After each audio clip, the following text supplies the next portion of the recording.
Histoire de mère et fille. Trucs et astuces pour les petits problèmes de filles. Bonjour les filles. Dans mon précédent podcast, je vous ai parlé de mon expérience vécue avec le fibrome et l'endométriose. Et comme je vous le disais, j'ai quelques petits trucs et astuces qui peuvent vous dépanner, soit dans ce contexte ou soit lors de vos règles, mesdames.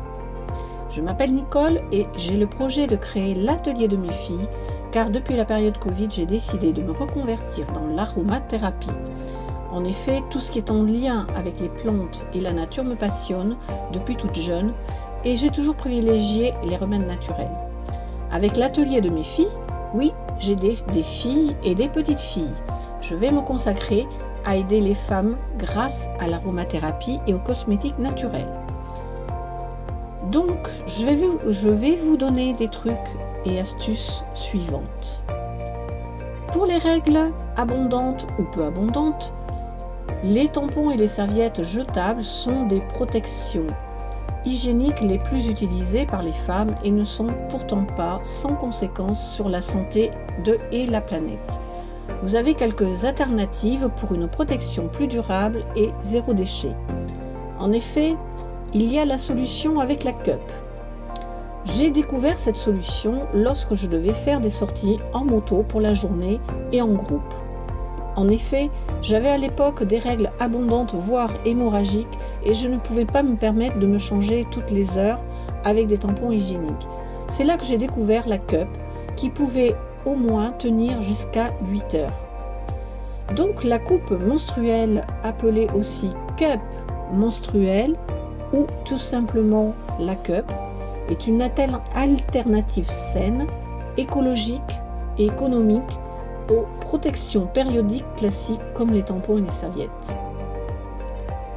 De plus, les sécrétions vaginales qui participent à vous protéger ne sont pas absorbées par la cup comme avec les tampons.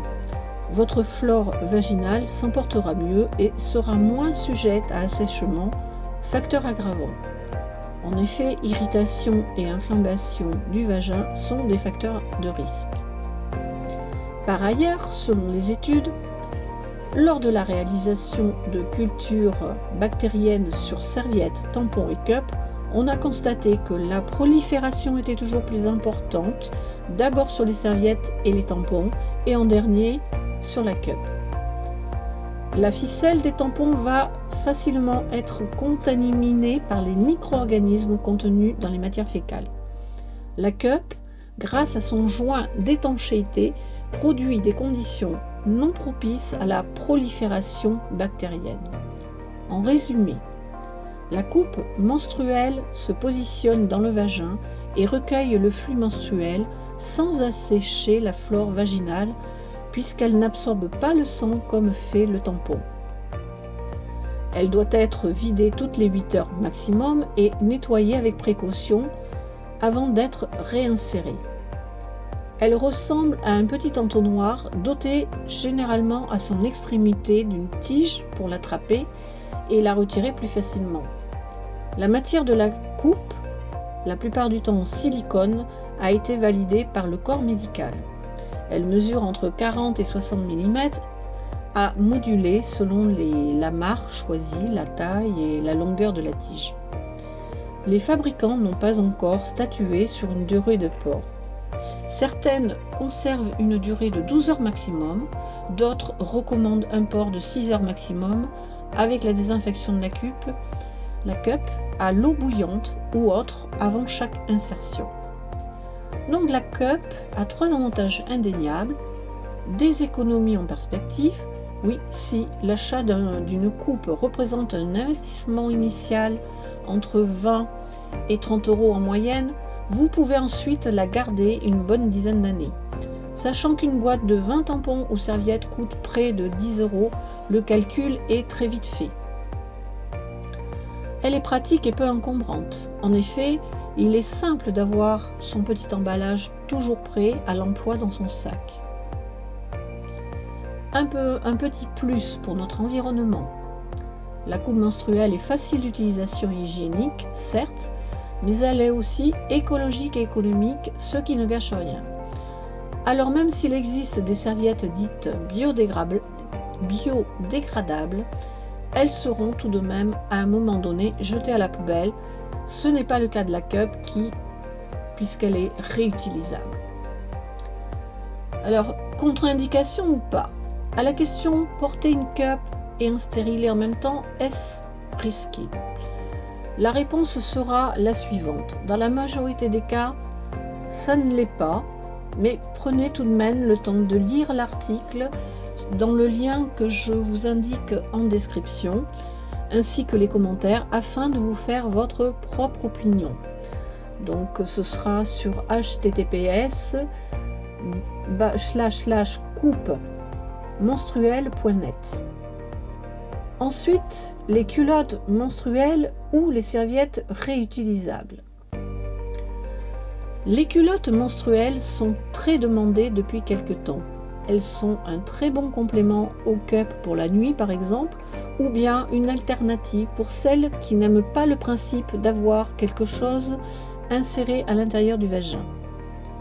C'est le cas pour toutes les femmes qui n'aimaient pas déjà utiliser de tampons et avaient préféré opter pour une serviette périodique, lavable ou non, pour éviter une quelconque insertion intravaginale. Différents modèles et marques avec du tissu au pouvoir d'absorption incomparable, idéal pour les femmes qui ont leurs règles avec un flux léger, moyen, absorbant, abondant, voire très abondant, et qui aiment se sentir au sec toute la journée. Elles sont parfaitement fiables et on peut les garder toute la journée et ou toute la nuit, puisqu'elles peuvent être mises jusqu'à 12 heures sans fuite. Elles ont en effet une capacité d'absorption en moyenne égale à plusieurs tampons, 2 à 3 tampons ou serviettes sur une même journée. Et bien sûr, elles sont extrêmement confortables. C'est un prérequis indispensable chez tous les fabricants. Vous avez aussi les serviettes hygiéniques lavables. Cette alternative reprend le concept des serviettes hygiéniques classiques, à la différence qu'elles sont lavables et donc réutilisables. Ces serviettes sont composées de matières naturelles, le plus souvent fabriquées en coton biologique ou en chanvre, et elles ne contiennent donc aucune substance chimique ou parfum ajouté. Elles sont lavables à la main et en machine à température faible et possèdent une durée de vie allant de 5 à 10 ans. Elles ne produisent aucun déchet puisqu'elles sont également recyclables lorsqu'elles arrivent en fin de vie. Voilà pour ce qui concerne l'aspect pratique des règles. Passons au petit problème des règles douloureuses. Une des solutions naturelles est de mettre une bouillotte sur le bas-ventre. La bouillotte naturelle peut être en tissu, remplie de riz, de lin ou de noyaux de cerise, que vous pouvez faire chauffer au four à 80 degrés ou au micro-ondes.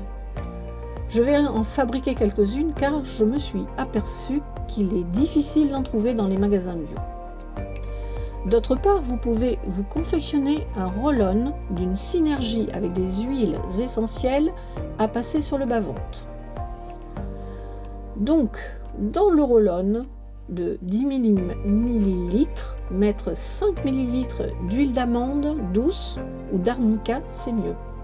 Puis 50 gouttes d'huile essentielle d'estragon, 25 gouttes d'huile essentielle de basilic exotique ou appelée tropicale, 25 gouttes de menthe poivrée, 25 gouttes de camomille noble ou appelée romaine.